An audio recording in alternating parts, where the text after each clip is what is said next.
اے امت مسلمہ میری طرف دیکھو، میں فلسطینی مسلمان ہوں، غزہ کا رہنے والا مسلمان، اسی رحمتوں اور برکتوں والے علاقے کا فلسطینی ہوں جہاں مسلمانوں کا قبلہ اول مسجد اقصی ہے، جہاں سے تمہارے نبی نے معراج کے لیے سفر کی ابتدا کی تھی اور انبیاء کو نماز پڑھائی تھی۔ ہاں، میں اسی بستی کا رہنے والا ہوں جسے سلطان صلاح الدین ایوبی نے یہودیوں کے پنجہ استبداد سے آزاد کروایا تھا، لیکن آج 70 سالوں سے پھر میں یہودیوں کے مظالم کا شکار ہوں۔ میں مجبور مسلمان ہوں، اسرائیل کے ظلم کا شکار مسلمان ہوں، عرب ممالک کی خاموشی پر روتا ہوا مسلمان ہوں کہ برسوں سے مجھے ستایا جا رہا ہے۔ ہماری بیٹیاں ظالموں کی قید میں ہیں لیکن ان کو چھڑانے والا کوئی نہیں، ہمارے نوجوان بوڑھے سبھی پابندے سلاسل کیے جا رہے ہیں، ہمارا مستقبل تاریک کیا جا رہا ہے، ہم پر ہو رہے مظالم کے خلاف کوئی آواز اٹھانے والا نہیں، لیکن پھر بھی ہم مایوس نہیں ہیں، ہم نا امید نہیں ہے، کیونکہ ہمیں پتا ہے کہ رحمت خداوندی ایک دن ضرور جوش میں آئے گی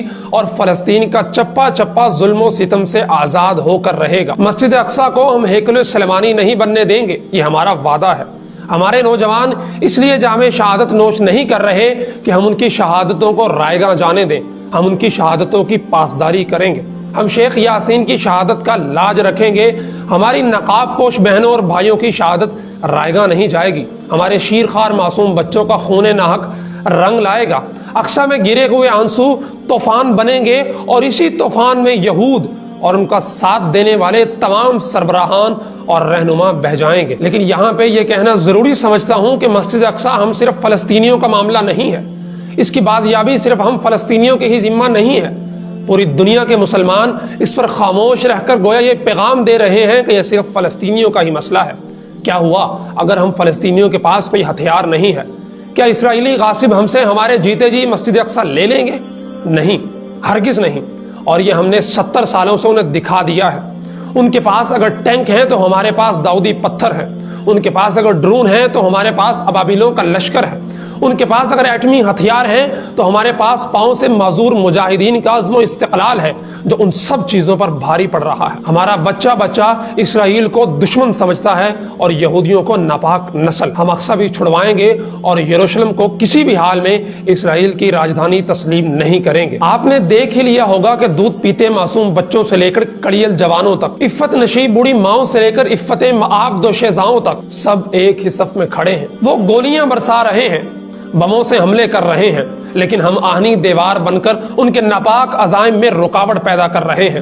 ہمیں بس افسوس اتنا ہے کہ اتنے سارے مسلم ممالک کے رہتے ہوئے ہم اکیلے ہیں، بے یار و مددگار ہیں۔ ہمارا غزہ دنیا کی سب سے بڑی جیل میں تبدیل ہے۔ ہم بچپن میں پہلے یہ سمجھتے تھے کہ سارا عرب آزاد ہے اور ہم غلام ہیں، جب سے بڑے ہوئے تو پتا چلا کہ صرف ہمارا غزہ آزاد ہے اور پورا عرب غلام ہے۔ ہمیں یقین ہے کہ ہم ٹینکوں بختر بند گاڑیوں کے مقابلے میں اپنے ہاتھوں میں داؤدی پتھر لے کر ہی یہودیوں کا مقابلہ کرتے ہوئے ان کا کلا کما کریں گے اور ان خاموش مسلم حکمرانوں کو پیغام دیں گے کہ تم نے ہمارا ساتھ نہیں دیا تو کیا ہوا، ہمارا خدا ہمارے ساتھ تھا اور ہم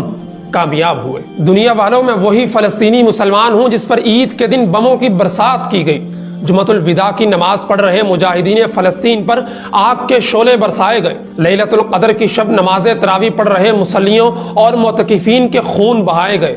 ہمارے مدارس و اسکول پر شب خون مارا گیا، ہمارے قبرستانوں پر توپ کے گولے چھوڑے گئے، ہمارے اسپتالوں کو تہس نہس کر دیا گیا۔ اس ظلم عظیم پر پوری دنیا خاموش تماشائی بنی رہی، لیکن ہم بے یار و مددگار ان کافروں سے لڑتے رہے، ان کے بموں اور توپوں کے جواب میں کم قیمت کے راکٹ سے ان کا جینا دو بھر کر دیا، ہمارے سینکڑوں شہید ہوئے، لیکن ہم نے شہادتوں کا ہی راستہ منتخب کیا کیونکہ شہادت ہی ہماری منزل ہے، اور ہم اسی منزل کی جستجو میں اقصی و فلسطین کی بازیابی کے لیے بے یار و مددگار کفار سے لڑ رہے ہیں۔ ہمیں یقین ہے ہمارا خدا ہماری شہادتوں کا ثمر عظیم عطا کرے گا، اور وہ وقت یقیناً جلد آئے گا جب تلابیب جل اٹھے گا، مقام لد میں دجال اور اس کے حامی یہودی قتل ہوں گے، اور غرقد کے پیڑ کے علاوہ کوئی بھی ان ناپاک صہیونیوں کو پناہ نہیں دے گا، اور ہم ایک غالب قوم بن کر ابھریں گے۔ اللہ سے دعا کریں کہ وہ ہمارا حامی و ناصر ہو۔